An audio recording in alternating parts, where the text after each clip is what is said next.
Maybe. Ha ha! Ladies and gentlemen, it's the Geek Switch podcast, bringing you everything that's new and nerdy. All right, everybody. Welcome to the Geek Switch podcast. We got myself, Casey, and Luke here this week. Hello. No Tony, no Robin. We're not sure what happened to them. Who knows? I'm going to wager that the great internet slowdown day today ate them whole, so I couldn't make it. They're taking it literally, and they were slowing down to, like, not showing up. Or there's a new Twilight fan something going on for Casey. Also, a new video game, Destiny, came out. Maybe that sucked them in. Well, you know what? I have him on my friends list, I think. Or maybe there's a new Apple device that just came out. That's more likely. He's probably already in line. Yeah. I think so. Yeah. Yeah. Little tent going on. In his Apple pants. Store. Yeah. He is a bit of an Apple is fanboy. So, it's definitely been an interesting week. What have you guys been up to? It's been about a month since we fucking podcasted because we had technical issues and then people were sick. Google And- does not like us. Mm-mm. Shit happens apparently, and we're just like, Yeah. when we were weekly, it was just like, okay, we skip a week. Bi-weekly, it's like, it's been a fucking month. Right. Sorry. We love you, each and every one of you watchers, your listeners. Please continue. All 50 of you. We have that many? Yes. Holy shit, Wow. our numbers doubled! Oh shit, Tony actually showed up. Okay, hold on. What? No, Hey. come on. We're still going. Go, go, go, quick. All right, so what I have you don't been up see to, Luke? Well, mostly it's been trying to deal with immigration. So not getting deported is important. Oh. Yeah. Yeah, the paperwork got done and finished like 3 days before my visa was up. I was like, shit, I gotta get all this shit done. And like, Wow. Sometimes half a you week. shouldn't procrastinate. I mean, Yeah. hey, that one is actually totally on me, man. This time. I got a question. Time. So, the focus, from what I understand, was not on, taking care of immigration, but getting a girlfriend. I want to hear more about that. Like, what the hell? That happened a year ago in America. Ah. yeah, I'm the recommend only that mother. for everyone. Yeah, I'm the only single motherfucker on the podcast now. It's just See, I was wondering, because it's like, you touch down, you don't even have a visa, and you've got a girlfriend. Is there like a fucking Plenty of Fish or Hello Cupid thing that you just, like, stepped off the plane and, like, hooked up and, like, bing? I girlfriend? look like Jesus. Right. Those exist. They are called college campuses. Ah. So, are we talking about, like, a student from America, an expat, a Japanese girl, somebody else who's going to school out there? I'm curious. Japanese girl who spent last year in America. So, Oh, my friend. yeah. So now we know why his ass is in Japan. No. Right. This answers so many of my Yeah. questions. Many motivations. Huh. There are many Good for you, man. motivations. This Yeah. happens to be but one of them. The other one is being the import whore for the rest of us. Yes. Granted. Which, by the way, I think, I've heard nothing to corroborate this, but October 31st, there may just be more 7-Eleven Gundams. Yay! Maybe. Hey, Ah! Holy shit! It's Tony. He found us. how's it going? What the hell? Who gave him? Did you already get your new iPhone? It's not even out yet, guys. Come on. Ah. I wish. We No, figured you'd be waiting in line for it. or you No, get I think friends. pre-orders start Friday, so it's not happening yet. Yeah, line up to pre-order. No, I won't be getting that phone until November when my contract runs up. So Oh, bullshit. I think you'll find another way. You'll be like, I feel like adding on another line. Getting No, this phone just I to- think I can wait a little longer Easily. to pay $300. It's fine. They're not going to have them in November. They're going to be all sold out. Dude, if you're gonna pay $300, just pay the fucking $600 and not have to worry about a contract. Well, no, the 300 is for the iPhone Plus, iPhone 6 So, Plus. okay, so it might be. Oh, he's going big. Of course. Don't be crazy. Just it's good that the watch isn't coming out yet because I'd have to buy that then too. The watch is $350. Haha, hold on. It starts at $350. It's not going to be out for another year. Like, and the It'll Pebble is like, be out early next year theoretically. So. dude, a Pebble is like Gives me what? time to save up some money. $150. And like the Samsung and the Gear watches are like what, 200? Yeah.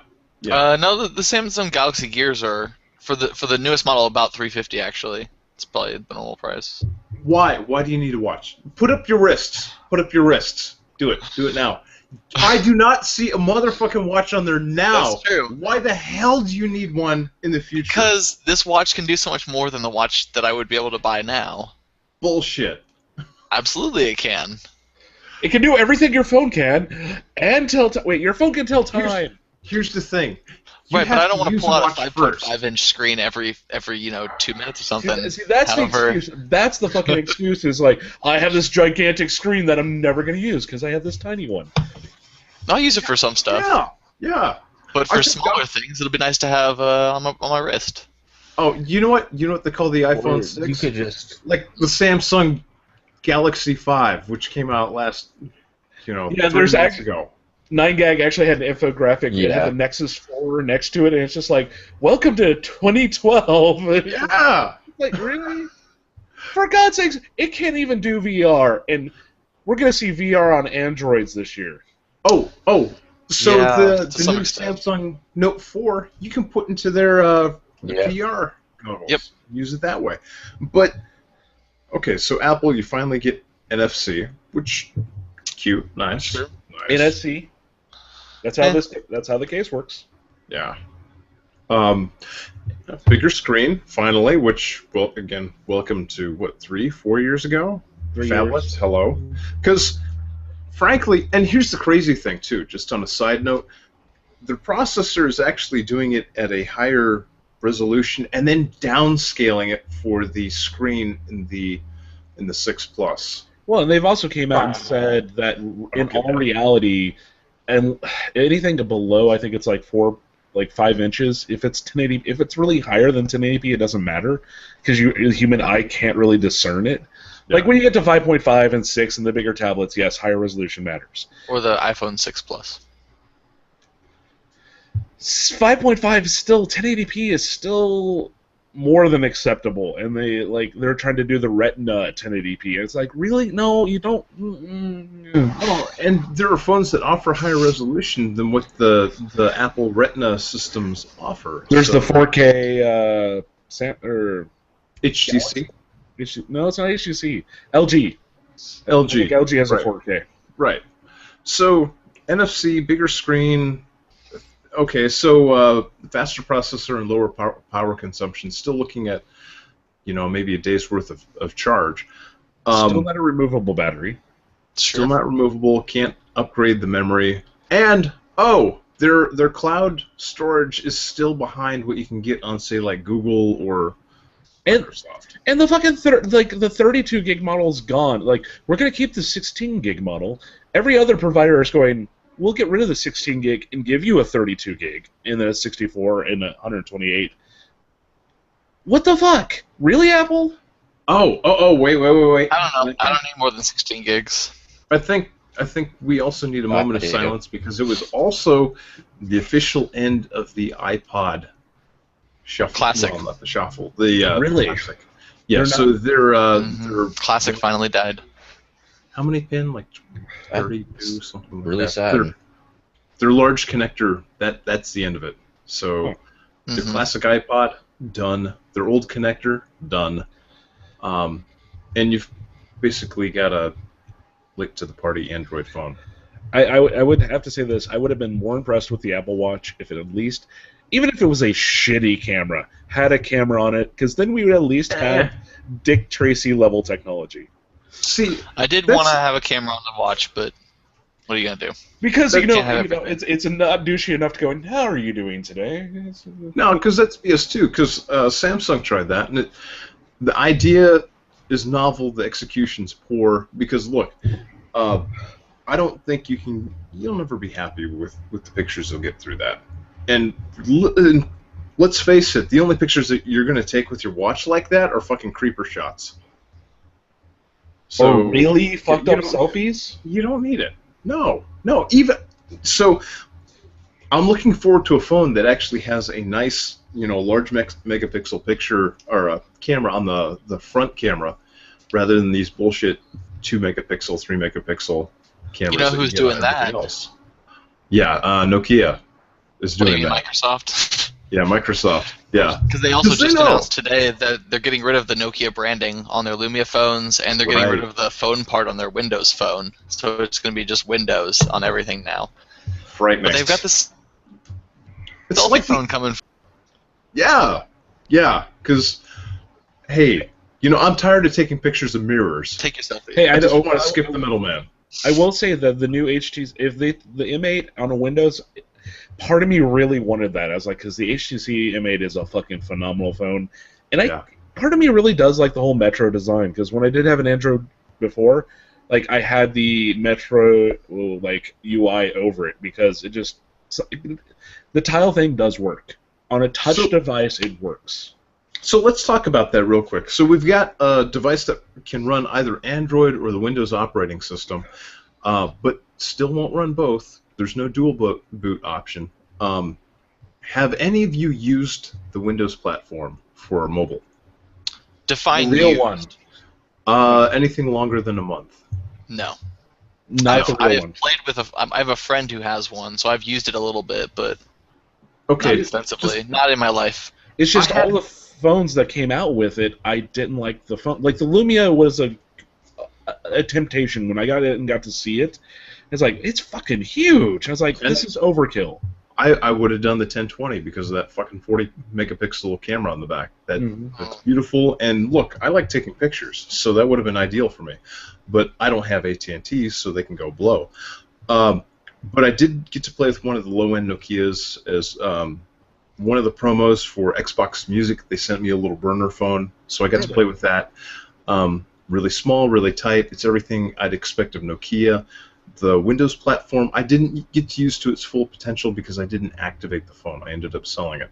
But it looked nice. It looked tight. I know at that point they didn't have the apps and probably not the ecosystem that I'd come to expect. So beyond that, I think it looked pretty interesting. Very compelling. I actually really like Windows.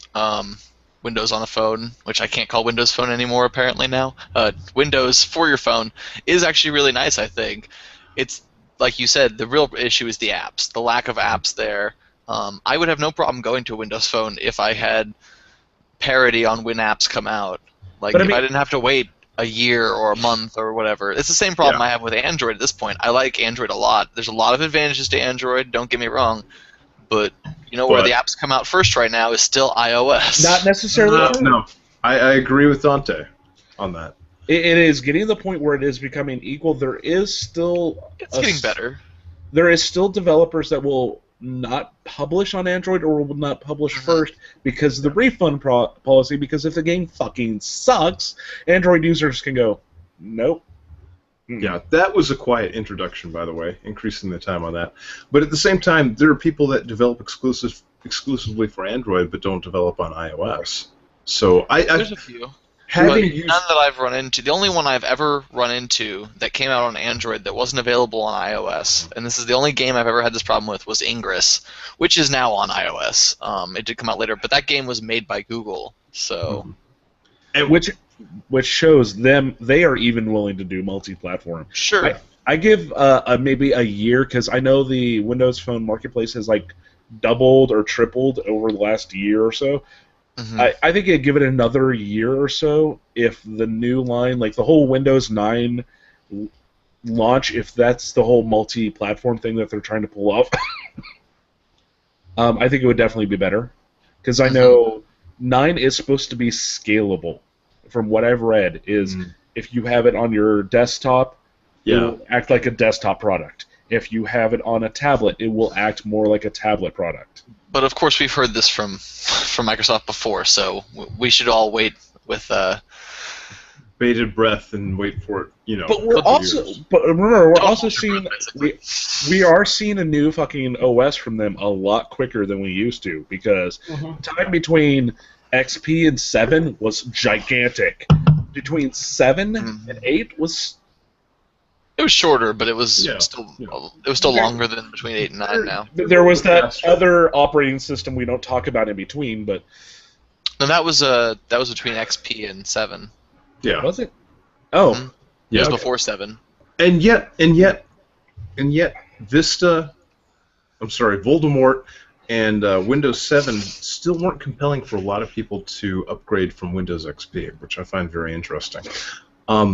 That said, I think one of the interesting races here will be in the next 5 years, where I think either cell phones will either become powerful enough to run Windows, like full-blown Windows, like apps, programs, games, all that stuff like you would on a laptop or a PC now.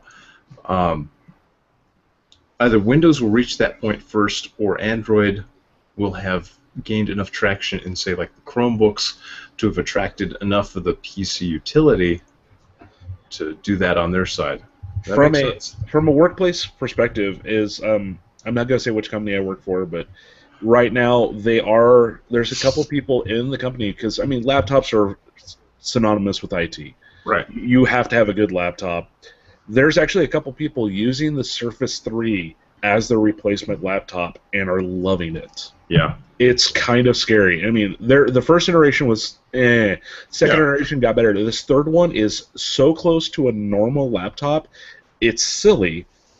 Yes, there's one USB port, but how fucking expensive is it for a multi-port? But, and to be fair, today Intel just revealed their reference design for the Android platform, and the benchmarks for that are pretty damn impressive, outshining even the Surface 3. But again, we haven't seen we'll see in about a month and a half what the dev build of Windows 9 is going to be. And if it is this scalable technology, that means you could have a version of Office that scales with your platform, which would be huge in the workplace. I mean, I do have Office on my Android. I'll be at work and occasionally be in a fucking meeting, and yes, I've got a 5-inch screen, and I can pull up my documents and okay, we're going over this, rather than lugging around a giant fucking laptop. So let me ask you this. So I'm looking at it from one standpoint. You look at Windows, and they're going to try and sell you one product for each device. So it's great for enterprise. You buy one license, you cover either a computer, laptop, or mobile device, versus like Android, which is trying to give you their platform for free.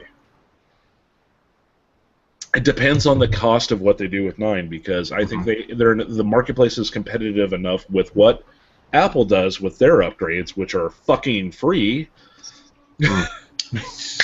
But at least with with Windows 8, there was a period of time where you could go, if you upgrade to Windows 8 or 8.1, it's like $30. Or if you pop in early, you might be able to find it for $70 now. Months. Yeah. But I mean, if you buy a fucking OS X by itself, it's still expensive. It's not a cheap operating system. It's just once you have it, you never have to buy it again. Unless they come out with some randomly crazy iteration that's not really just an upgrade. Well, until OS 11 comes out or something someday. You can kind of make that argument with Android, where if you buy a product that Google is going to support and update on a regular basis, or some of the few companies like Motorola, which are reliable about updating them in a timely fashion, you're set. Motorola's gotten better. There was a point they weren't. Right. But for the most, no, I agree. I had a Droid X, so. Atrix. Yeah, I feel your pain. But we're all just rambling about Android phones now. Yeah, right. So I think when it comes down to it, within a short period of time, you're going to see an Android phone that comes out that performs better than the iPhone 6. Bigger screen, better processor, and you can swap out the battery. You can add more memory, all that stuff. Yeah. So what's the big Hopefully deal one day about they'll just Apple? have an Android phone that runs iOS, so we can do actual cool stuff Oh, with it. hell, any phone that could run any one of 3 platforms would be awesome. That would be nice, especially if you could dual boot. That would be ideal. But Yeah. as long as Apple has anything to say about it, that's not going to happen. So here's the thing that would be the killer app for me, so to speak. So on PCs, Linux, you can test drive Ubuntu pretty easy. Live You get CDs. it- Sure. Right, live CD. I would love to see that for like a phone. If I could test drive Windows Phone, like I could test drive Ubuntu, that might sell me on a Windows phone. Well, if you remember, they tried to do something kind of like that. They had a website you could go to that would kind of act like Windows Phone on your Android phone. It wasn't perfect, but it's what you can kind of do with I that. never heard about this. I don't remember Yeah, that. it was around when Windows Phone was first coming out. I don't know if it's still up or anything, but yeah, it was a nice little way to kind of just get an idea of what the operating system was and how it worked. It obviously wasn't as fast as the operating system was, and If didn't that have was- any of the functionality and stuff. But That was like Windows Phone 6 or Windows Phone 7. I did like that because I would get random texts from my brother intended for somebody else that the Windows platform would send out to random people. Frightening if you happen to have like any relationship where you're hot and heavy with somebody, you know? Oh, Fortunately- or how about a business relationship where you're sending out like Oh! company secrets or something? Could you imagine? Yeah, It's a nightmare for business people. yeah. Trust me, I mean, there was a point where I was carrying 2 fucking phones. It sucked. It's like, yay, one of them's completely paid for, but it's just like, I had an iPhone in one hand and an Android in the other. It's just like, God, this is frustrating. Yeah. But so let's move on to possibly some other wonderful news. All right. Let's move on to this, something that might get Fury to buy a PlayStation product. If they give it away, technically it wouldn't be buying. So how about that? No. All right, so I gave talking in, about? and I bought a PS4 to really and truly play Destiny. I gave in and actually bought Destiny, including the expansion edition. So I paid $90 for Destiny and the 2 first expansions. Tony, what platform? PS4. Okay. It's and also available on what? It's on PS3, Xbox 360, PS4, and Xbox One. But like an example, I don't know anyone who's bought it on anything but PS4. Well, right, but if you buy it on PS3 or Xbox 360, you get a free version of the upgraded console version. So say you buy it on PS3, you'll get a PS4 version as long as you get it within a certain amount. I think it's the first year or something. Well, it's kind of what they did with the Battlefield 4. You could upgrade, and Call of Duty goes. Yeah, except with this case, you don't have to pay for anything, and it transfers all your stats and stuff over with your actual character, which is kind of a nice feature that other games would be wise to copy in the future. But good to know it's possible. So yeah, the only thing is you have to buy the digital version for that to work. So which is still a good deal. It's still, regardless, a pretty good deal. And I ended up, I think I had like $15 in my PlayStation wallet, so I didn't have to pay full price technically, because they gave me $10 back for the Play promotion and stuff, and nice. some leftover funds, so it wasn't too bad. But I had a lot of friends who have PS4s or are getting PS4s, and they want to play this game, so I bit the bullet. Let's talk the numbers. Yeah.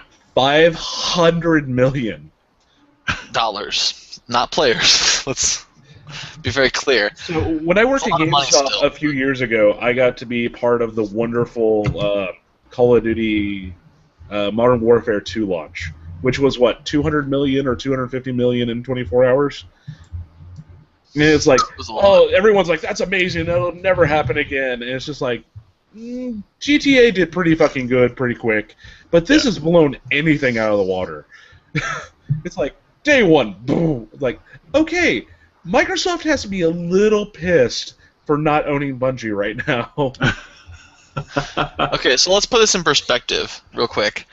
Assuming that everyone who bought Destiny bought the $90 version, okay? Which obviously didn't happen. Most people probably bought the $60 version, and some people probably bought the one that's like $150 or something. I would say, But just to be fair, we'll say that everyone that bought it bought the $90 version, right? That would still be 5.555 million people buying the $90 version of this game within a day. Well, I remember this is worldwide launch. Digital was a big part of this, and they did push digital pretty heavily with this. Mm-hmm. I will say I have seen. I would probably say at least 1/3 of the players I've come across have the collector's edition ship, either the digital or the physical, like my sorry butt got. And I mean, the Ghost Edition. The only thing fucking different about the Ghost Edition is you got a patch and the Ghost. So there's so $90 or $100 for this is actually a really nice collector's edition. Like the art book is pretty nice. The leather bound, it's actually pretty fucking spiffy. And there's supposed to be secrets in the physical collector's edition hidden into it, which is kind of cool. It's Bungie, and they do know to do shit like that. So it plays like Halo. I kind of felt like this is one of those games I would want to have on the system, though. Yeah. Because I never want to trade it in or have it stolen. Yeah, but I mean, it does feel very Halo-ish. It's Bungie. It's going to. But there's so much more in the way of the multiplayer and the interaction. And like we talked a few during the beta, Casey, I don't know if you were on that podcast, where there were people playing Duck, Duck, Goose. Okay, so there's a sit emote, there's a dance emote, there's a point, and there was Oh, cool. Somehow, a group of people got together in a social weird experiment, and they started playing Duck, Duck, Goose. So you'd sit down and have a circle, and you would play like you would normally. It's like, really? Like, even the designers had this big thing where they're talking about, like, we were astonished at the weird shit people were doing. It is the social evolution of the Halo game, where Halo was very fundamentally, it was co-op LAN parties. Halo 2 was that online experience. Yeah. And it really never majorly evolved past that because the Halo games became very similar. Because I think it evolved more in mechanics at that point rather than in technology, because they did more with like the different types of equipment you could get or the different loadouts, and less focused on how you played with other people. Yeah, and it was the social was never one of those big things. And this to be fair, they didn't give you a whole lot of modes to. Well, besides firefight mode, but that was kind of ripped off from. Yeah. The horde mode is that quintessential thing, but this is definitely the social evolution. It's this nice middle ground between like a multiplayer shooter and a single player shooter, and Borderlands co-op with a little bit more to it. It's this weird mix, because it does feel very Borderlands-y to me in the way of the co-op. Because it's kind of that small group thing, but you can still, the way it works in the way of multiplayer is you have, we're being WoW players, we're very familiar with instances. Oh yeah. Or hell, even emoting, so. Yeah, so I mean, there is, even in the story it's all very MMO style, too. Yeah, cool. So there's an open world. When you get a new ability, it says, like, binds to left bumper or something. Instead of saying, like, now this is your left bumper, it says binds to. Or Including the grinding, from what I'm hearing. So. Somewhat. I've already seen level 20 people. I'm like, really? I'm level 8. I'm enjoying my time. I'm level 12. How are these people already maxing? I'd say I've had to go and do, like, one round of grinding per like planet that I've gone to so far, basically, which isn't really that much, and mostly it's kind of a nice relaxing thing to do after you've gained a few levels doing the story mode in that area. In my experience, so I can just like listen to a podcast while I play. I don't have to pay as much attention as like during a story mission and stuff. And let's face it, having Peter Dinklage and Nathan Fillion in the same game is pretty cool. So, yes, the Hunter class has Nathan Fillion. There's a reason I'm playing a Hunter. And I will Hello, Captain Tight Pants. Damn right. I'm currently playing a Warlock, but I probably will end up playing at least one other class, especially as other friends like get PS4s and want to start like their character and I want to play with them. So do I you think I'll play different ones. do you see yourself? Okay, that answers my question. I was going to say, you're going to play other classes too? Yeah, I mean, well, right now there's only 3 classes and 3 races, and you can do male and female of all the races, obviously. So right now I'm a Awoken Warlock, I believe. That's the blue guys, or the like kind of. Their backstory is that they were humans that went off into space and got trapped for a while, and then came back radically changed. Then you can also pick human or exos, which are basically like awoken robots. No, They're like robots with souls or whatever. So I think in the beta I played an exo, and I switched over to an awoken because I figured that seemed more warlocky. And I want a robot that does magic. Doesn't really fit as well in my head. I will give this. There is kind of a neat mechanic that, as MMO players, that people have had a hard time understanding the whole level 20 cap, but you can go beyond level 20. And the way it works is basically once you hit 20, which is the level cap, you start getting items that allow your level to increase. It's fucking eye level. It's like hitting level 90 and getting raid gear. It's exactly what it is. It's like it kind of astonished, but I mean, like your actual level number changes to like level 21, 22, 23. So it'd be no different than having like level 90.1, level 90.2. Right? Isn't like max like 27 or something? It's 30. I think. Is it 30 total now? Okay. It's 30. But I mean, it like people aren't understanding it. It's like MMO players. I was like, it finally dawned on you. It's like it's no different than getting better gear and having your eye level changed. It's just a different way of expressing it. Because you can de-level from like level 27 to 26 by changing gear. Because the gear has that stat. And it definitely has that kind of decreased progression as you go. Like, it's taking me a lot longer to get to level 13 than level 12 than level 11. And so I feel like it's going to end up taking a lot longer to get to level 20 than I had even initially anticipated. Because the beta, you got to level 7 so quick, you know? Okay, and then, Casey, are you familiar with the Peter Dinklage alpha to beta issue? No. All right, so during the alpha... During one of the story missions, there's basically on Earth, there's different factions of enemies. So you've got the Traveler, which is the big white moon-looking thing that you've seen in the commercials and shit. And then you have the Darkness, which is this random thing that we don't know what the fuck it is. Well, the Darkness is basically everything that is the enemy of the Watcher. But the easiest way to get to it is Earth has 2 types of enemies. So you've got Fallen and you've got, was it the Hive? I thought the Hive. Well, the Hive, yeah, but they're generally more at the moon. But you played Halo. The Hive is on the moon. Hold on, Tony, stop for 1 second. You played Halo, did you not, Casey? I did. Okay, so the Hive is basically think the Flood, but more intelligent. Okay. It's the quickest thing I can associate it to, but they're more magic, mystical, blah blah blah. And one of them is like a floating telepath enemy that throws psionic energy at you. And during the alpha. After you kill him, there's a Peter Dinklage makes a line going, "That wizard came from the moon," and it's just like everyone's like, "Really?" Nice. The delivery was bad, and it's like Bungie's accepted it. It changed in beta and it changed in the live game, I believe, to the point where you can get a shirt that says "That wizard came from the moon." And when they did the ALS Ice Bucket Challenge, there's a little video of one of those the wizards knocking the bucket from the moon to the player. Nice. And just the Peter Dinklage's little ghost turns and goes, "That bucket came from the moon." So at least Blizzard can take humor, but having Peter Dinklage is your narrator, think of it, is your Navi, hey, listen. Your Cortana in this game. Mm-hmm. Okay. It's a Peter Dinklage Cortana. Ooh.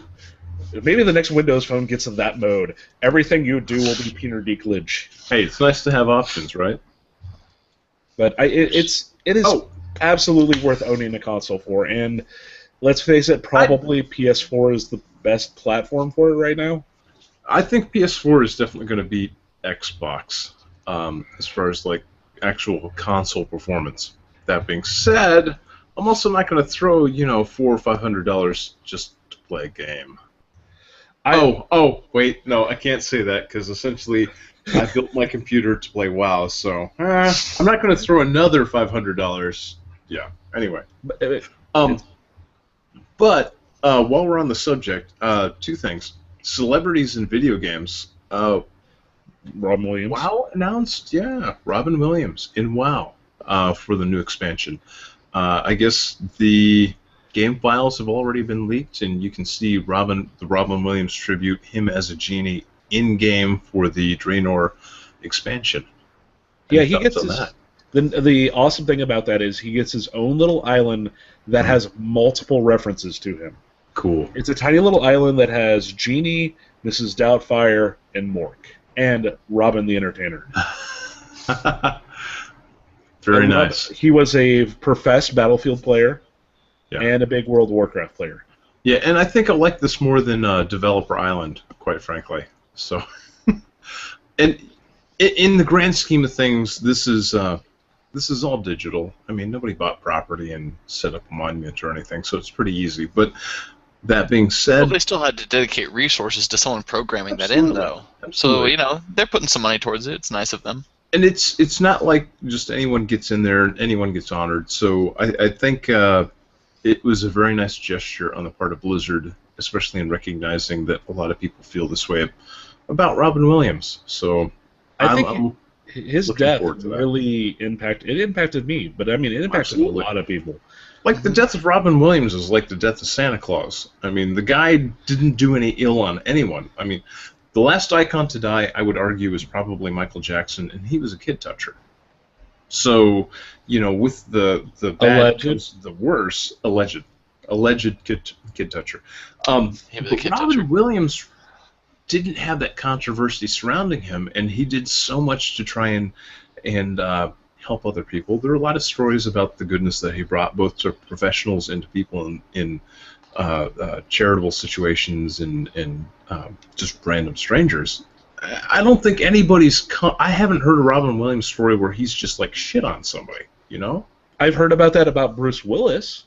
It's kind of expected of Bruce Willis. No, just to go off on a little bit of tangent is okay. In one of Kevin Smith's more recent books, he talks about working with him on Cop Out, apparently, like the reality of the story in the book is this big, and it's like this fucking big of what really happened. So during one of the recent, I think it was Wizard World or San Diego Comic-Con, he's talking about he had his Tusk panel. He's talking about it, and he's like, if this happened, and it basically came down to they're standing on the street during Cop Out waiting to film a scene. Two guys in a garbage truck come by and yell out, "Yeah, die hard, die hard," and drive off. And Kevin Smith basically doesn't know what to say to him and goes, "Man, you must feel excited every time someone does that," and recognizes you. He goes, "I hate the ones who say die hard the most." And it's just like, the story ends with Kevin Smith going, "If there's anything I couldn't do in this industry is work with a prick like that again." I was just like, any respect I had for that fucker went out the window. It's like, wow, he's a prick.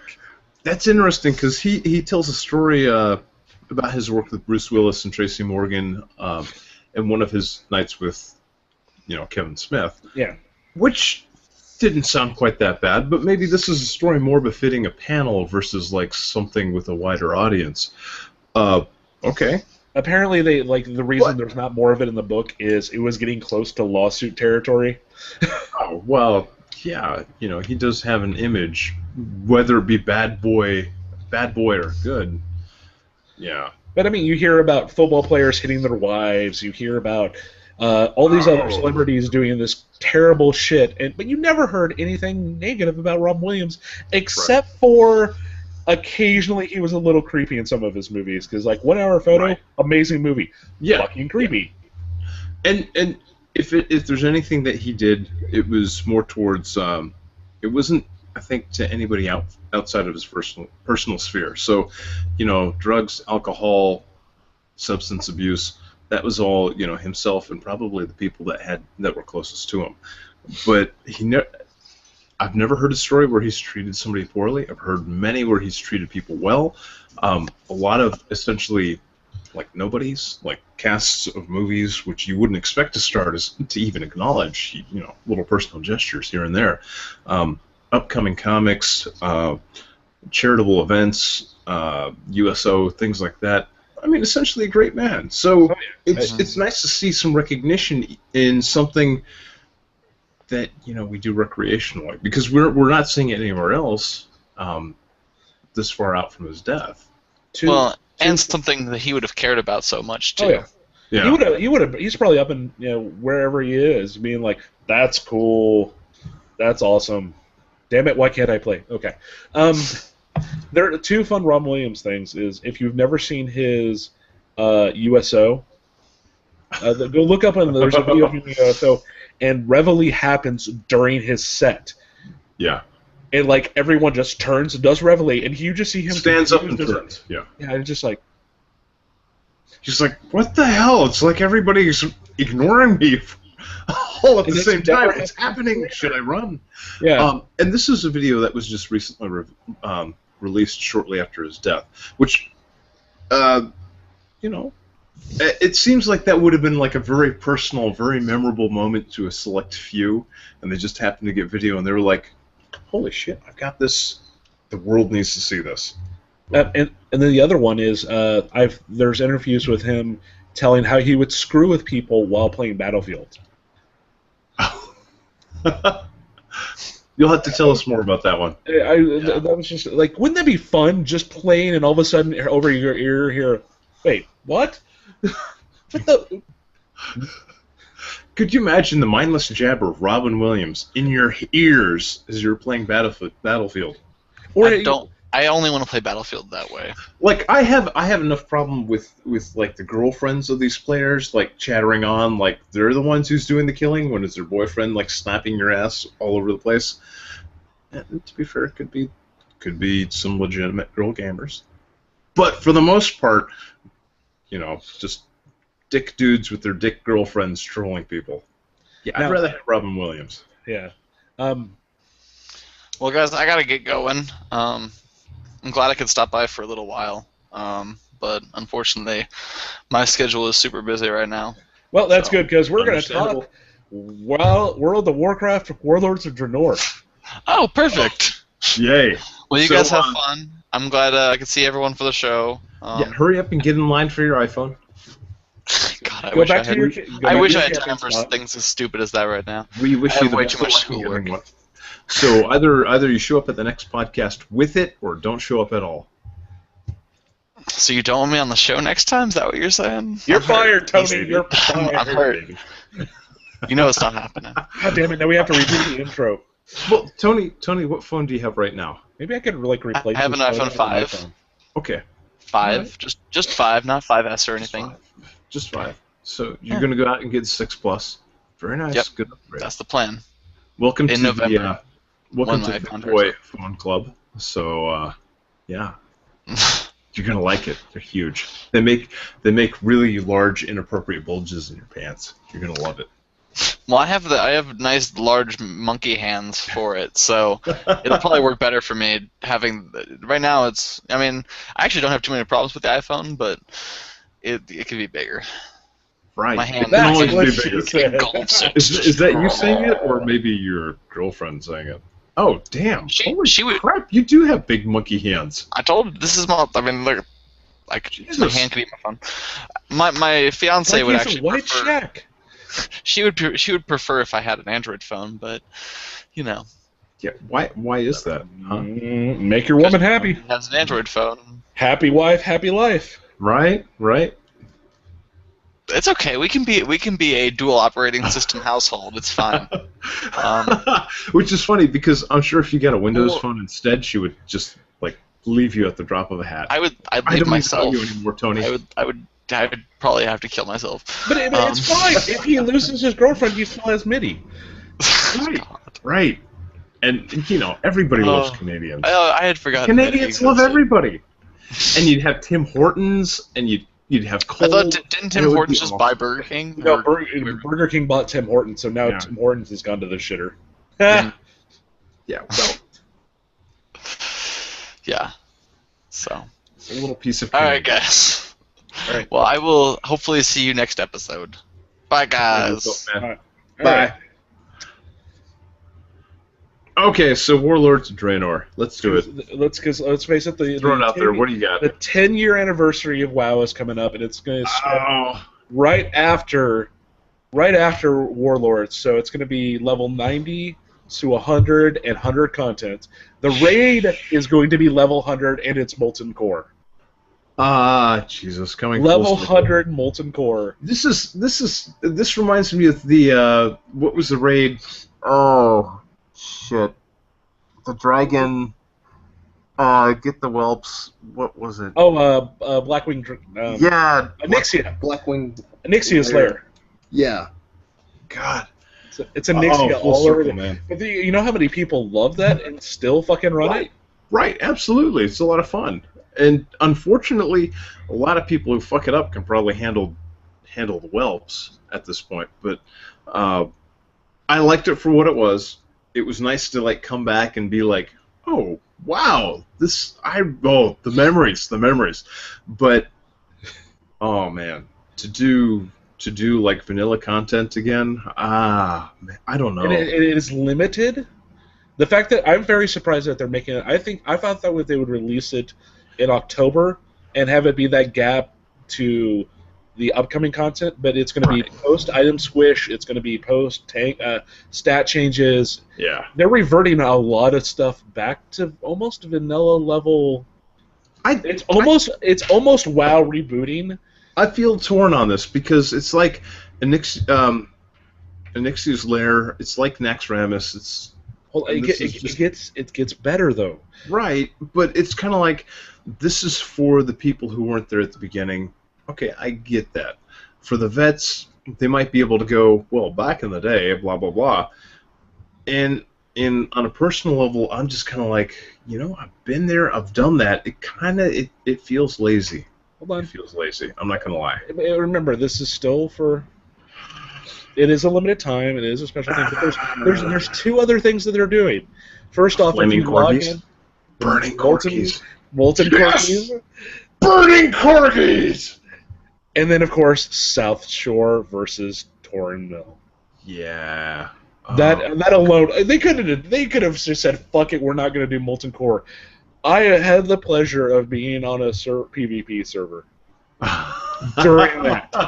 I have fucking amazing memories of logging in and going, "Shit, all right, we're pushed back to South Shore. All right, that's fine." Right. And then coming back a day later and it still being the same fucking fight with some of the same people. Like, oh shit, dude! I remember, sitting in Ironforge because that was actually the center of attention then instead of Stormwind, and like people like the Hordes raiding South Shore. Well, it's like shit. Let's go, bang shit up. It was great because look, for the most part, it was a PvE server. I was on Uther. It was one of the launch servers. I had a great time on there. Did a lot of PvP.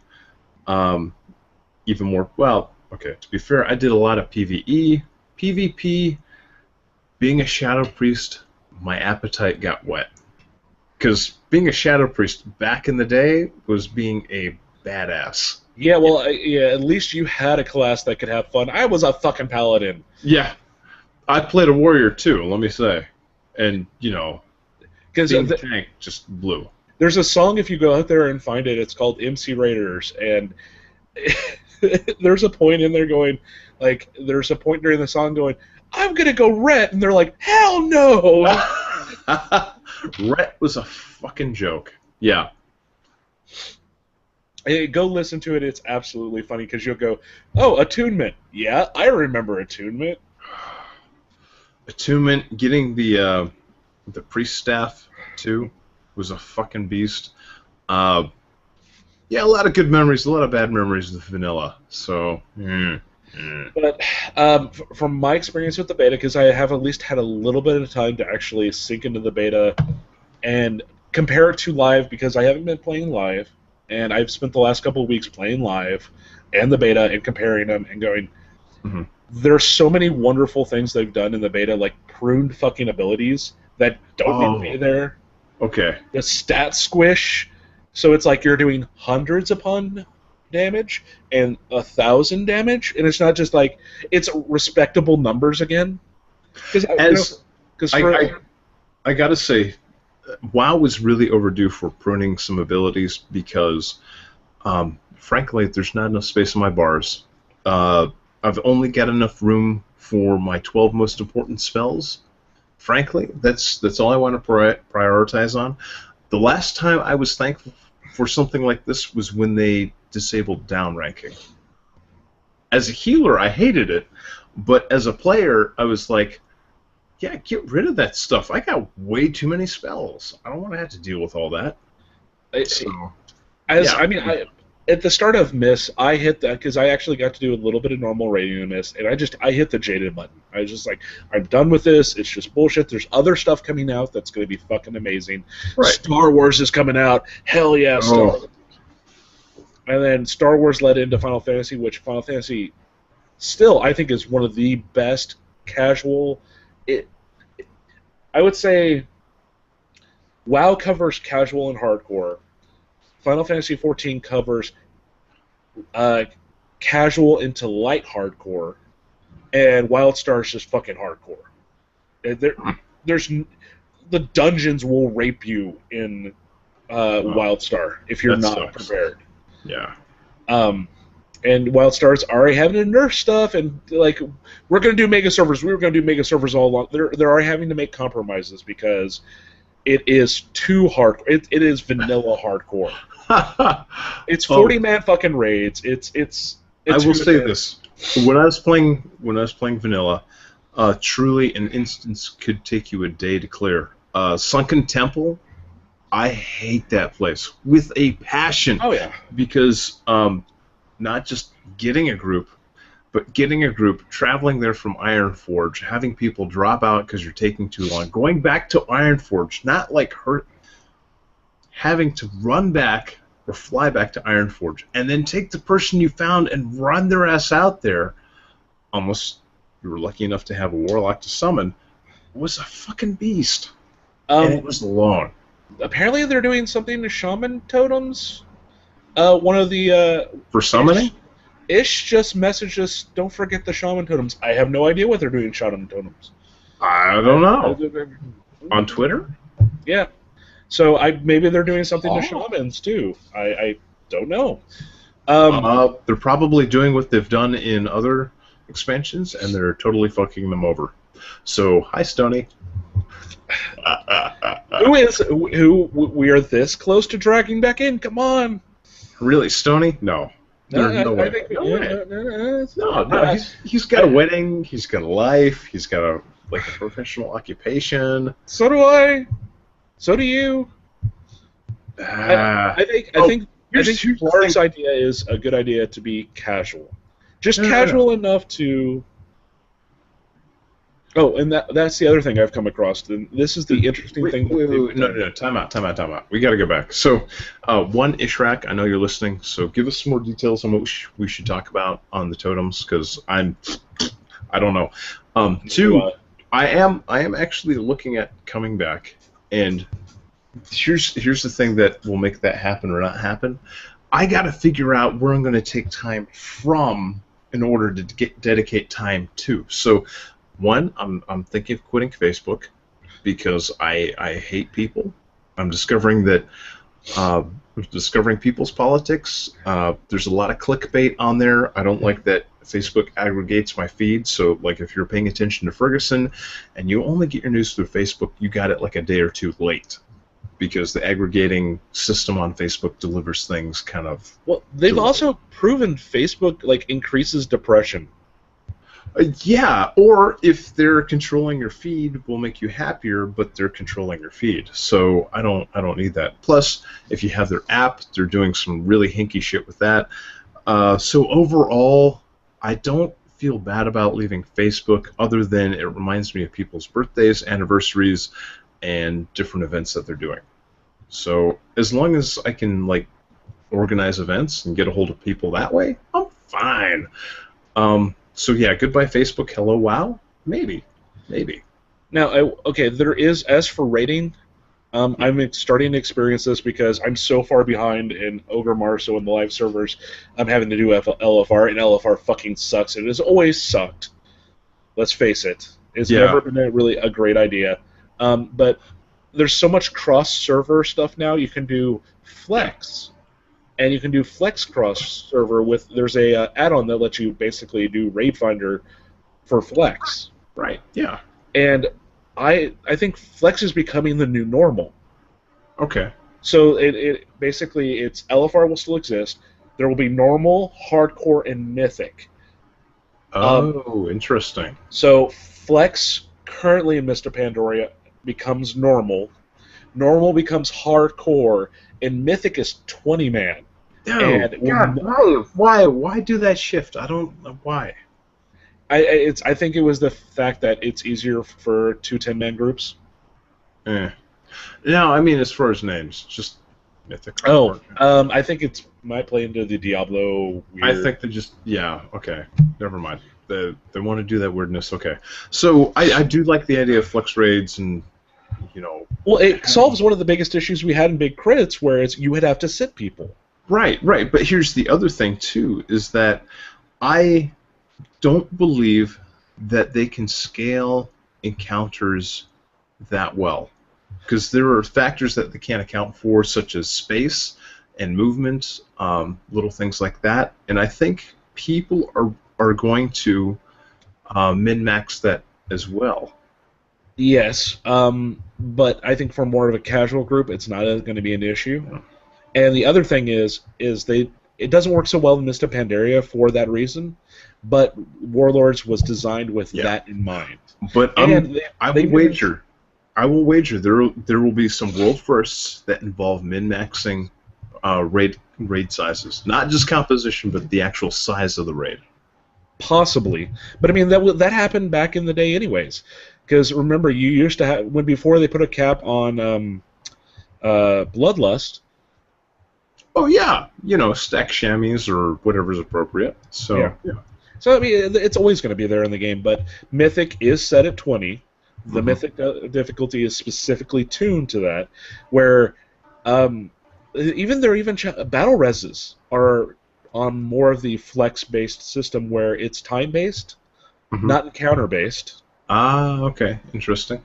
Which, to be fair, time-based abilities can be controlled through the encounter. Look, you got a hardened rage at like 10 minutes. That means 1 battle res. If a battle res is once every 10 minutes, so yeah. But it does increase. So if you have 14 people, you have 2 battle reses. If you have 15 people, you have 3 or 1 to 2. Yeah, it's flexes. But my experience with flex has been incredibly positive. I've had fun with it. It's like, okay, somebody drops out. Okay, we had 13 people, now we have 12. Oh, we can still fucking raid. Go. Yeah, that's nice. Yeah, especially when you're pushing progression. It's nice. Because there were people just doing that, social experiments on how I reacted to the... Oh, yeah. Fuck Facebook. It's terrible. Yeah, okay, so... he was still... touch on that real quick. So Facebook, did some experiments without notifying people. In the world of psychological study, it's questionable whether or not that was a legitimate study. But they're hiding behind their terms of service and saying, no, that was legit. We can do that shit. And that's not kosher to me. That's not cool at all. Well, so that whole terms of service thing, you could also argue... what was it? The South Park episode about the iPads, where they made the human iPad, the human centipede. Never saw it. Because there's an episode of South Park where it goes, "What, you didn't read the terms of service?" And because Kyle didn't read the terms of service, he got to be built into the new iPad, which was part iPad, part human centipede. No one reads the terms of service, and that was the entire joke of the episode. Is like, what do you mean you didn't read it? Right. Ishrek says he was, as far as totems goes, he was referring to the totem quests. I agree. They were interesting, but ultimately, it was a lot of running around for something that other classes get without that BS. And I get it. Maybe it helps you appreciate the class more. But there are a lot of people that value instant gratification more, and if they want to take the time, they'll read the quest fluff and go, oh, well, that's really nice. And then Ishraq also says that because they were doing, forgive me, I'm reading this on air, so I'm just going to paraphrase. Facebook social experiments on how people reacted to the feed aggregation. Facebook didn't just do an experiment on whether or not their feed will make them happier or more depressed. When I refer to Facebook and their feed aggregation, what I mean is that for trending topics or for what your friends post, Facebook has an algorithm which determines what gets posted on your wall. So, for example, when the Ferguson, Missouri thing was happening, a lot of people weren't getting posts because that topic wasn't trending, or for whatever reason it just didn't fit into their algorithm, so that news got pushed to people who use Facebook as their primary news source, pushed it to them maybe like a day or two later. So I like my news when it's topical. I don't want an aggregator like Facebook to determine what's newsworthy on a given day. It's not what I want. No, and that's what I have a problem with. I Huffington Posts I tend to scour, but I usually like to come home, watch Daily Show, watch Colbert.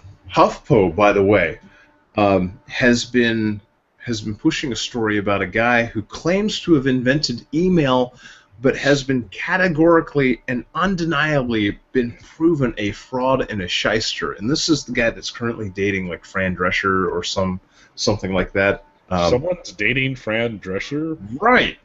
Who claims to have invented email. He's a BS artist.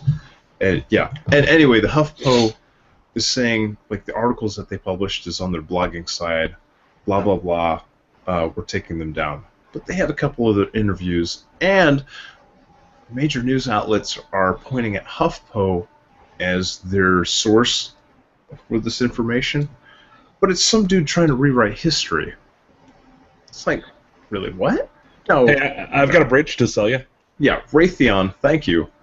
So the dude's name is not even worth mentioning here. HuffPo can go choke on a bag of dicks. HuffPo is better than Fox News. Yeah, I'll give you that. Although they're trying to race him to the bottom. I'm just saying. It's easier just to scour it because at least they have stuff on the front. Vice News on YouTube has been extraordinary. Yeah. They've been around for a while. If you're not familiar with Vice News, they're kind of they frame themselves as an independent news organization, and this last year they've gotten a lot of funding to expand like worldwide with news offices in other countries. But they're the people that brought me the documentary on crocodile, which is the drug that was sweeping Russia, is making inroads to the U.S. now. Really neat stuff to watch. Not the drug. What's that? Not the drug. No, crocodile, the drug. Yeah. I know. No, it's stuff. Oh. Yeah, that too. But if you get a chance, check out Vice News. It's worth a look. Lot of topics that aren't covered by mainstream news. So, I'm sorry. We got so far off the track. What are we doing? Draenor? Draenor. Let's just think of it as WoW 2.0 without it being a sequel. It's a reboot. Most of the shit we've complained about for years, they're going, like, all of a sudden Ghostcrawler left, and one of the other guys left, and... Love you, Ghostcrawler! Yeah, but I mean, all of a sudden these people who left that had very huge influences on WoW, a lot of the changes we've been wanting, and, like, a lot of the wonky stuff that has happened is stopped. Like, a lot of... It seems like the player expansion. Miss Pandaria didn't feel like that. It felt like experiments. It felt like WoW wants to go to China really, really, really bad. It was like, But I will give Mists for one thing that they've done that they did well, which was lore and story was really well weaved into it. Yeah, I don't care about that. I do. I'm a core. So. Honestly, I don't care. I so don't care. You know, you give me a dungeon, I'll try and master it. I'll try and be the best that I can be. But do I care that so and so killed this? I can't even remember their names, dude. I can't even pick out. At least they're doing something kind of fun with raiding in dungeons. And you can't. Hold on. You can't do heroic dungeons until you've proven yourself in the proving ground to be able to handle a heroic as a DPS, as a tank. Okay, I like that, but that's a game thing, not like a lore thing. And here's why I don't like the lore, because within the game itself, there are a lot of lore gaps. As far as like, okay, you get through 1 through 60, then you go to Outlands. Hold on. We won the war. Here's the fix of that is, well, first off, they're discussing whether or not to make those zones, make Northrend and Burning Crusade 1 to 80, or not 1 to 80, but because you go 70, 80, and then you go to Lich. I think they're like 70 to 90 for those. 80 to 90 at Miss. Yeah. Yeah.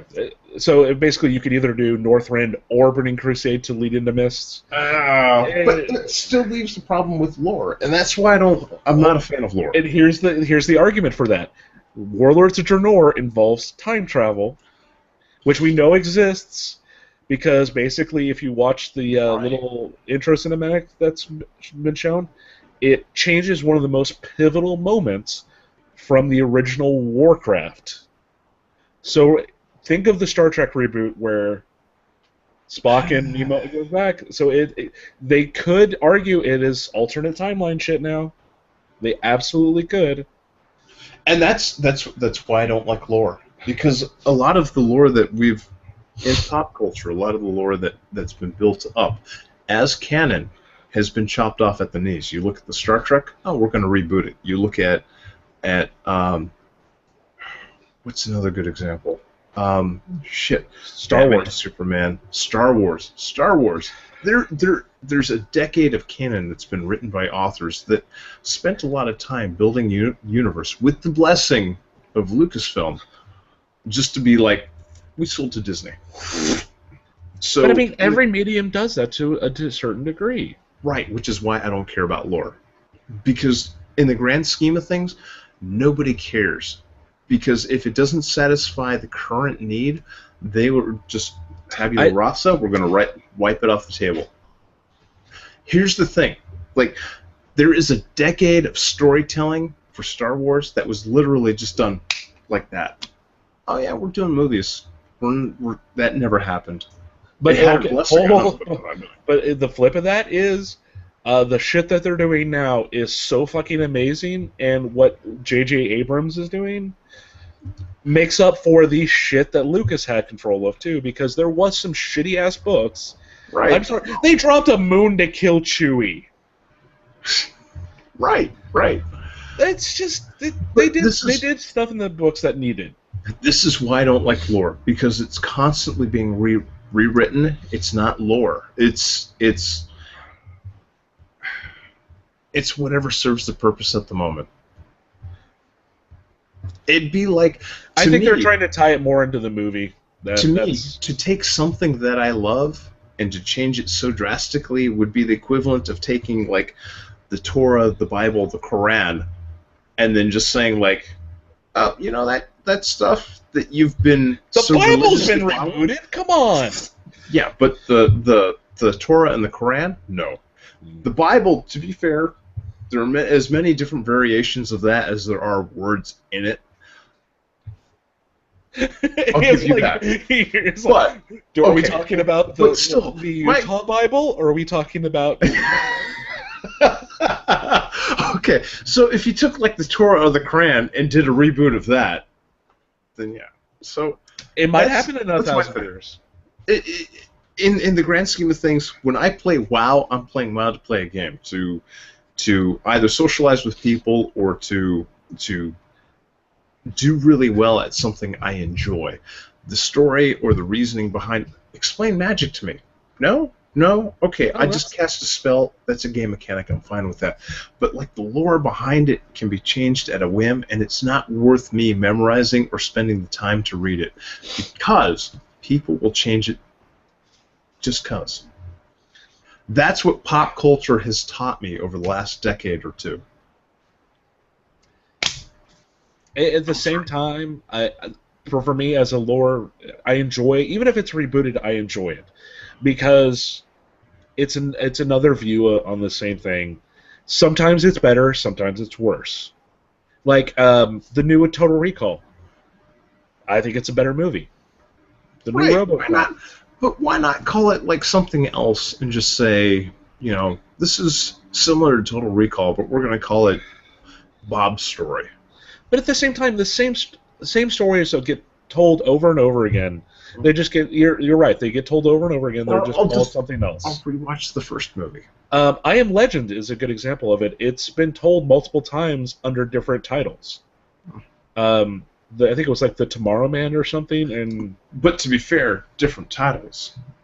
But it was still the same story, exact same story. Well, here's the thing. Like, the same story's been told over and over, just different ways. I mean, you can look at like Aesop's Fables and say, like, I heard this the first time when it was an Aesop fable, and then I heard it again when it was a Brothers Grimm story. Okay. But the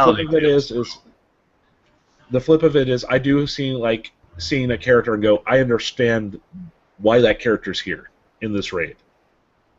Yeah, I don't care. I'm just like, oh, I got 5 minutes to kill while this guy jibber jabbers, and okay, and then we'll get to the boss fight after my raid lead goes click. To each their own. Exactly. I'm not saying. I am. A spade's a spade. I am shitting on Blizzard for writing lore and then just going. That's all gone. So like. That's that. I'm done. At least let me touch on Star Wars real quick because sure. They are. Now that we've actually gotten to see more trailers of Rebels over the last month because of Wizard World and some of the recent conventions, the neatest thing came out with one of their panels at Wizard Worlds, and they were talking about how Episode 7 is going to be, the design and the feel of it is absolutely going to be more tangible.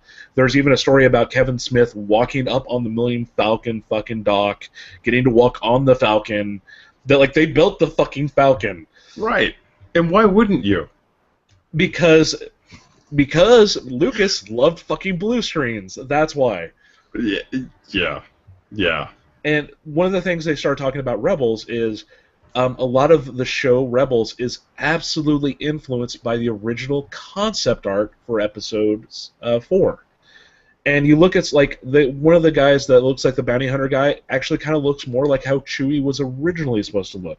Like the archetypes of the characters are more of what originally the New Hope was supposed to be in the way of the concept art. And it's like, okay, I'm looking at the concept art, I'm looking at the trailer and going, okay, this is actually really fucking cool because they're pulling from someone's artwork that has almost been lost to us. Yeah, and Lucas has always made the argument that Star Wars 4 was unfinished, which is why he never released it in like a really high-def, original, untouched version. Okay. Fine. Disney might. There is the big rumor that Disney is going to do what Lucas did. There's already a group that's doing that. I might have a copy of that. I might have to talk to you afterwards. Because, look, and Disney, if they do that, great. They're just recognizing what the fans want, which is like the original Star Wars without the Lucas bullshit that he kept on throwing in there. It needs more and digital effects. No. Give me my childhood back, Lucas.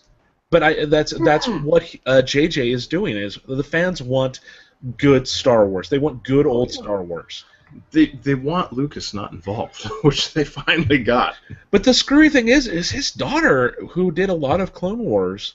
Yeah, she knows what the fuck she's doing. Well, his daughter was responsible for the canon that was written after the first 3 movies. I mean, she was managing that for the most part. No, she was pretty young at that point.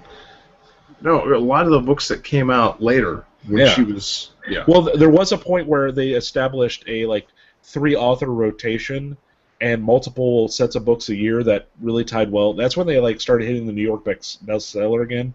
Yeah. They were good books. They had. Look, I read them. I'm not gonna lie. They had good stuff out there. This is how the expanded universe book series went. Is the start of the expanded universe with like Timothy Zahn and those books, fucking awesome. Yes. Middle era, complete shit. Oh yeah, because more recent, awesome. Because they had at some point they went, holy shit, people are reading this and they want more. And they're indiscriminate. As long as it has Star Wars on the cover, we will sell it. And there was that period where it was just a glut of crap. Like the weird crate, like alien parasitic fucking. But Dark Horse did that too with their Star Wars comics. Therein lies the problem of lore. It was saturation. It was absolute saturation, is what it was. Yeah. And I think they're bringing it back. But also, they have absolutely talked about how these characters in the expanded universe will play into 7, and I'm starting to see it more and more in the stuff that they're showing. Like October 3rd can't get here soon enough. Is that when it's coming? Oh yeah. October 3rd is fucking Star Wars and Book 4 of Korra. That got announced today, and I was like, holy shit. I'm like, why couldn't they hold that off to May 4th? That would just be really cool. Okay, so October 3rd. Actually, I bet you, because I don't think we're going to see anything major Disney this fall where we'll see a teaser for Episode 7. If we see a teaser, it'll be very, very short, like 30 seconds, and it'll be like Episode 7. I almost guarantee May 4th next year we will get a teaser trailer. I'll be honest. With the last 3 movies that Lucas put out, I don't care about Star Wars. I really don't. Like, I could have gone to Target and bought a Millennium Falcon shirt, which... I love the anti-hero that Han was originally. I like the fact that he had character development and he evolved from a scummy smuggler to like being a hero. I could have bought myself a Millennium Falcon t-shirt and been like, check me out, I fucking love Millennium Falcon. But I didn't, because George Lucas fucking ruined my childhood. So... There's actually a fan group out there on Kickstarter doing a project that is trying to film the original script for Episode 1. Huh. Not the shit we got. Well, I'm curious about that. There's also a movie that takes the most recent 3 movies and recuts it to tell a better story, and one that excludes Jar Jar Binks and does what Lucas should have done in the first place. It's the prequels were crap, but the salvaging point was for me because I hated the prequels. I started reading some of the books like you, Tor. I was like, oh, this could be really cool. It's a period that's untouched, and it's like, it was still okay. Rebels really was my saving grace because the same people who were making it, it really was. The people who were making Rebels made Clone Wars. And they told so many amazing stories during that series. It made me love Star Wars again. Yeah. And because they did go back to what made Star Wars good. Because, like, you watch the fucking space fights. Again, it's CG, so they can kind of get away with... It's an animated film series, so they can get away with stuff. But, like, there's an entire fucking arc about these clone troopers. Like, there's an episode dedicated to these guys. You get to see them as fucking recruits, and by the end of the series, which you get to see them grow. By the way, goes against what we've been told Stormtroopers actually are, which are clones. No, these are clones. Okay. They are clones. Basically, as the series goes, they start off as, like, we're all clones, blah, blah, and then, like, they start establishing their own fucking identity as the series, because they're creatures. There's reasons. Yeah. Well, it's do they have a soul? Blah blah blah. That's taken care of as well, because there's eventually an episode where I think Anakin crashes on a planet and it's a hostile planet, but he makes it to, it's like a smuggler planet, and he makes it to the one fucking city that's on the planet, and there's a guy who obviously is a fucking clone, but he had amnesia and he doesn't realize he's a clone, and he's actually living a normal life and shit. and it ends up helping. He like recovers, like, oh, this is who I'm supposed to be. That story's been told 100 times, but also Ahsoka. I thought I would hate Ahsoka the most. It's like, oh, who's this new fucking character that they brought in? It's Anakin's Padawan. Oh shit! It's like the entire story of Clone Wars would make a better 3-film series than what we got, because the character development is there, and you actually see Anakin truly fall because of what happens to Ahsoka. Because she starts off as the wide-eyed innocent and is not innocent by the end of it, and she's not dead, so I'm wondering if she'll pop up somewhere along the lines too. But also, Clone Wars after the first season, because the first season was when it was still airing more on Cartoon Networks towards kids, so they had that audience, and then they quickly realized we need to put this on at 7 o'clock on Fridays and make it a lot darker. They had no problem killing clone troopers and Jedi. Like, straight out fucking killing. Oh, yeah, because you've got an endless supply of both. But, I mean, even the first season, they were really kind of... Even in the movies, they were kind of... It had to be droids. Had to be droids. You had to have the droids so you could slice through droids, because clones or humans were too violent. Troopers, too violent. Well, there's rating considerations, too, for the movies. But hey, do you mind if I take a hard left turn and go back to the something we touched on at the beginning of the show? Yep. So let's bring it all the way around. I'll make this real quick. Minecraft. The company that makes Minecraft is going to be bought by Microsoft for $2 billion. And someone's going to retire happily. Right, or go on to do whatever dream project he wanted to do. This, by the way, is the same price that the Clippers were sold to Steve Ballmer. So essentially, Minecraft is equivalent in worth to a professional basketball team. The property for a video game is worth that of a professional sports team. This, to me, is huge. And to tie into that, the president of ESPN came out a couple days ago and said, we do not consider esports sports. They're a competition. It's like, isn't sports fucking competition? Right. And it's like, do you realize how much money and how many people view like the Dota World Championships and the League of Legends World Championships?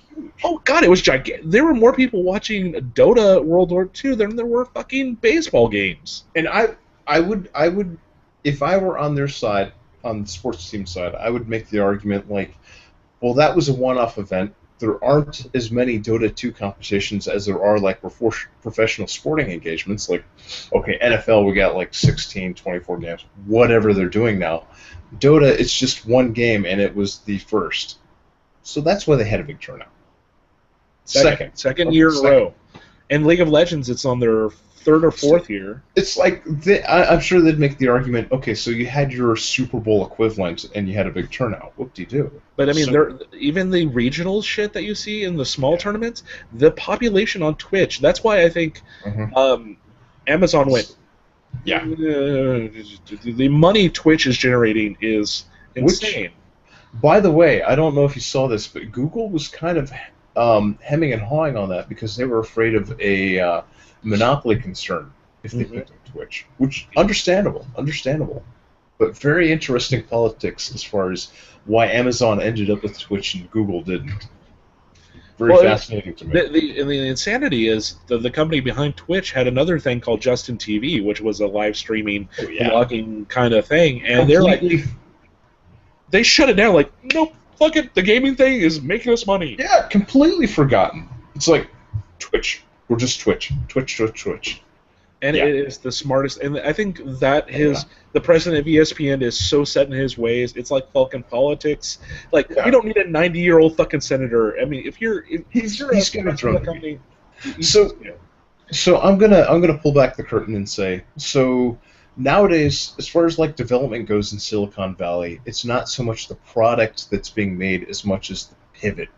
It's like that moment that that you stop developing full-time on this product and you take it in a completely different direction, people sell the pivot point more than like the actual product. So for example, with Twitch TV, they started out with Justin TV, whatever. It was that moment that they said, hey, pivot, we're going to do this and this with gaming. That's what's hot in Silicon Valley right now, and Twitch just capitalized on that. Those guys, and even Mojang, I guarantee you, he's going to take the money. He's going to retire from his studio and make a new studio. He's got at least 2 projects he can throw that money at, and he strikes me as the kind of person who would do that.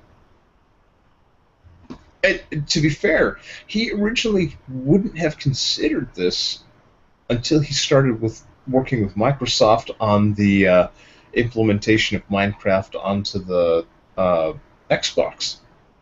And for whatever reason, that brought him around. So... because he was a very independent only. No, we don't want to be involved with these companies, so on and so forth. And I think he's. I'll use a Kevin Smith analogy. He had to direct and make Cop Out and the other movie in Red State to be able to possibly make a Clerks 3. Yeah. You have to do the studio shit. You have to do the big name shit occasionally to be able to do the dream projects you want to do. Yeah. I guarantee you Walrus would have probably never gotten made if it wasn't for Cop Out and Red State. And Red State was fucking amazing. Cop Out, I actually laughed at Cop Out. I thought it was fun. It's a stupid fucking movie, but... Yeah. It was literally a cop-out. It really is Kevin Smith's concerned. It absolutely is. But he had to do that to be able to do all these other cool little projects. Have you heard about Walrus? Walrus is fucked up. Go watch the trailer for it. It is Kevin Smith. It's Kevin Smith at his it was a discussion about an article on one of his podcasts that he's just like, by the end of the podcast he's like, we're gonna make this a fucking movie. Nice. And he has the money and the ability to do that now, and it is a fucked up story. It's about more importantly, he's got the support to make a movie that he makes a success. So yeah, more power to him. Which flips all the way back to fucking Clerks, and yeah. So it's Mojang will be Mojang and Notch will be fine. Mojang will become property of Microsoft, and Mojang 2 will become a foundation. Right. So, speaking of bringing everything all the way around, I feel we've come back to Microsoft, and I think our end should be coming right back to the beginning, or our beginning should be coming to an end. Shall we wrap it up? Call it a night? Yep. And I hope you guys enjoyed this more group conversational, less about what the fuck we're doing kind of situation. This was kind of like Geek Switch Unplugged. I liked it.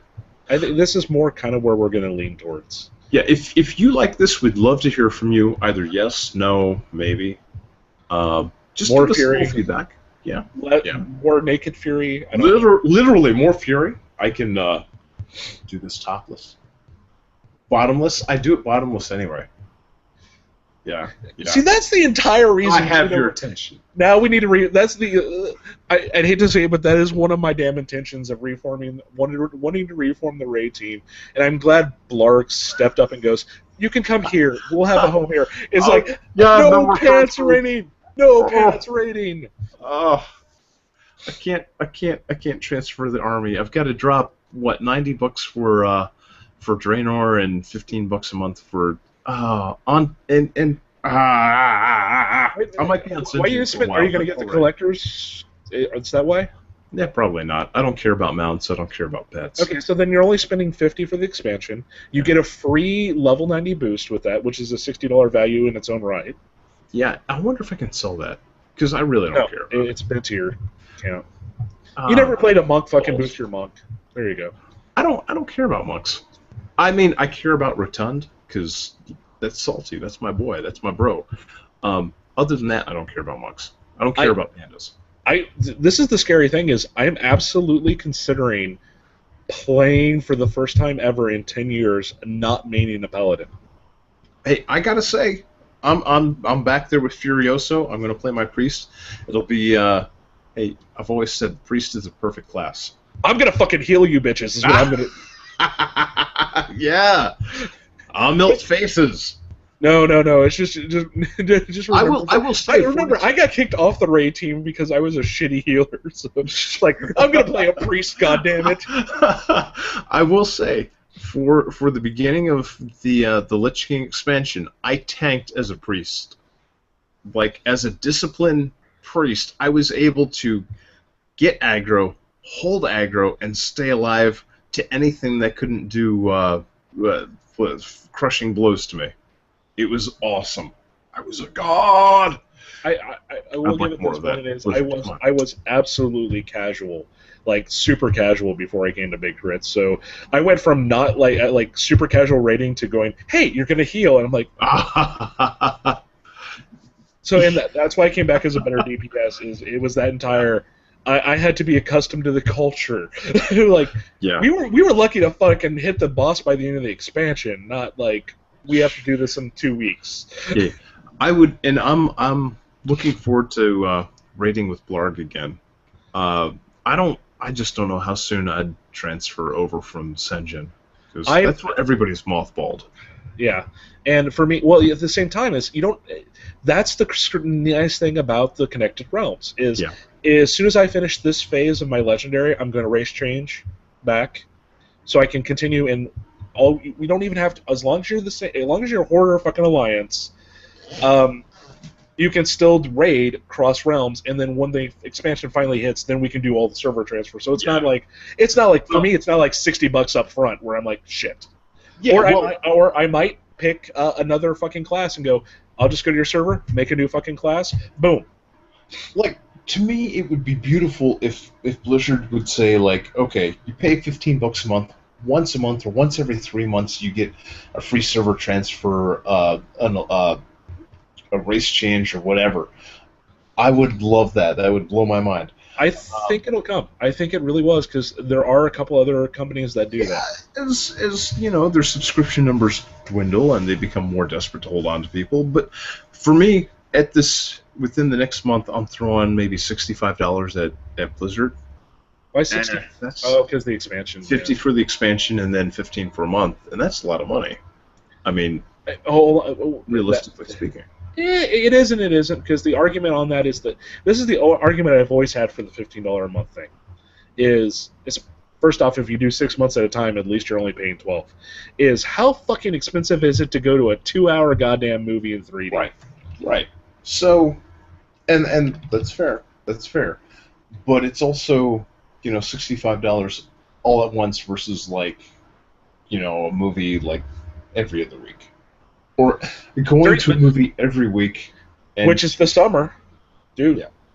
This summer, I gave in and got a fucking Stubbs cards to AMC because I'm like, I'm going to be going to the movie theater like every fucking weekend for the next 2 months.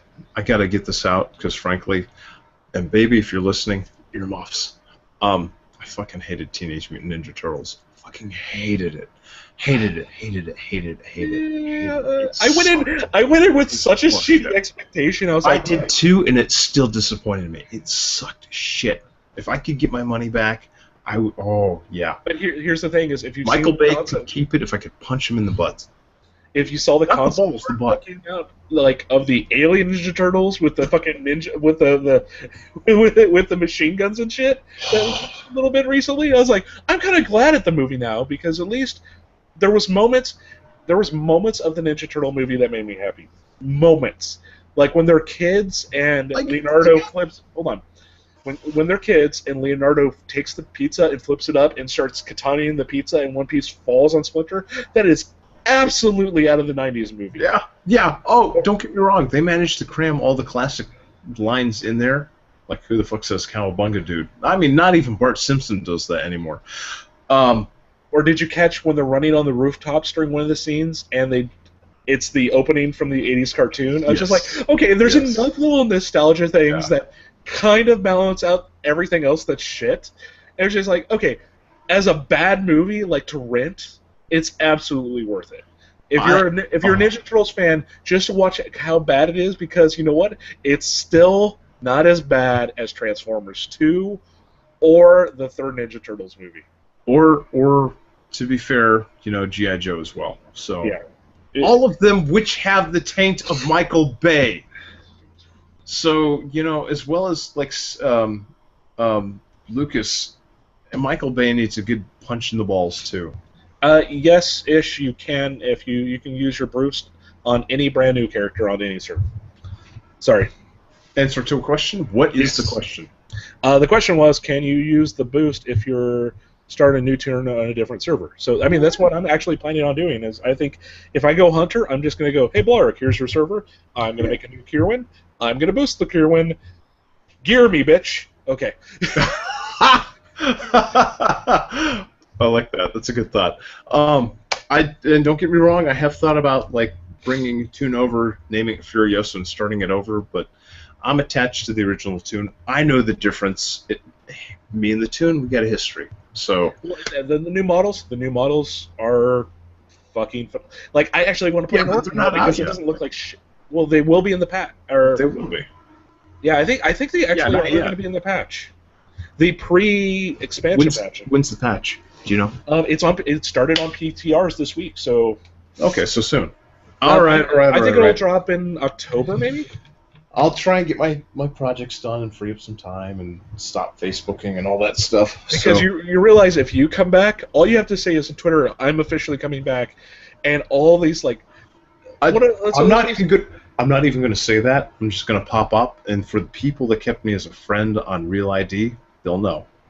But there are people who aren't playing who want to come back. Like there are enemies that might still have me on Real ID. There's Trit. There's Claire. Like remember I know. I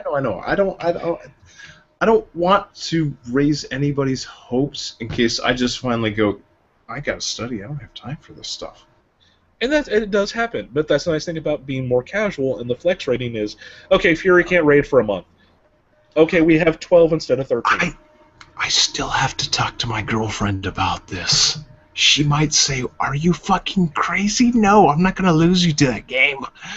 I'll be like, no, baby. I swear, I'll only play when you're at work. And yeah. I got I itch all over. God damn it! I've been itching all over for a year. Let me scratch.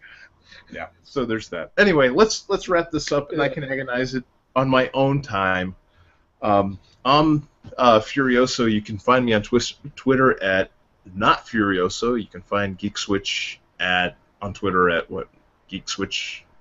On Twitter is just at Geek Switch. Absolutely there you correct. We've got a Facebook page. You know what? You've heard this all before, and if you haven't, visit our website. You found this podcast somehow. I'm sure we've got the information up there. And I'm doing this only because Tony isn't here with the script, and I'm ad-libbing. So this is me ad-libbing. This is the ad-libbing song. I'm just ad-libbing now. I'm pulling stuff out of my ass. And I'm trying to fix my fucking nest. So yeah, I hope you like the show, and if you liked us, please review us on iTunes. Give us a few stars, a nice review. If you're doing this somewhere else, we'd appreciate a nice review there too. And if you didn't like us, well, we're gonna do this again in another 2 weeks or not. So. And also, if you're watching live, starting with episode 100, or next week, or in the next episode 99, apparently, like Google added this whole applause thing right to the bottom of the screen down here. So click the little happy clap button when we do something. If Tony says something completely and utterly fucking stupid and the rest of us are silent and look at him like he's crazy, clap. And there's awkward silence. Yes. No, we don't have awkward silence. We have stupid silence. Yes, we do. We also have... There's another shirt. Sexual gerbils and weaponized dildos and herply-derplies. Just real quick, I want to throw out big thanks to Ishrak Wakar. Thank you for listening and sending us feedback via Twitter. If you want to get a hold of us during the show, don't be afraid to tweet us. Do whatever. We appreciate the feedback. And if you like the new format, let us know. If you don't, I promise we'll bring back Robin and maybe even Tony with his iPhone, stuff like that. So this is the longest ending. Like, the best part about the show is the ending when we all get slap-happy. Like, you could skip the entire, first hour and listen to the half hour of us trying to get out the door. At this point, it's been 42 fucking minutes, actually, so... Is that it? Yeah. 42 agonizing minutes. Well, Wait, hey, we sure, did, really? we did skip a podcast, so having a 2-hour podcast is about fair. Right. Okay. Well, fair enough. But And Yeah. also coming with episode 100, we have a spiffy new half-assed intro. I like to think of it as a whole-assed intro. It is a very well-established attempt from someone. Yes. Very kind of. We'll go into more detail when it happens. Yeah. So But look I forward in a appreciate the month. effort. Pleasure A month, working we with might see something kind of neat and new, and it's going to permeate the channel. And yeah. Until then, I'm out of beer. And I want to go play some fucking Destiny. Or Yeah. I actually want to know what the fuck happened. Like, because America's Got Talent has been going on. I want to know who made it to fucking finals. Nice, and I want to agonize over whether or not to play WoW again. Yep. You're gonna wow. You need Team Eiffel Tower needs to come back. And Mitty needs to get it from both ends. So Yeah, put her on the spit. Rotisserie, baby. good night. Oh yeah, I held the button to stop us. So Yeah, good night, good night. everyone.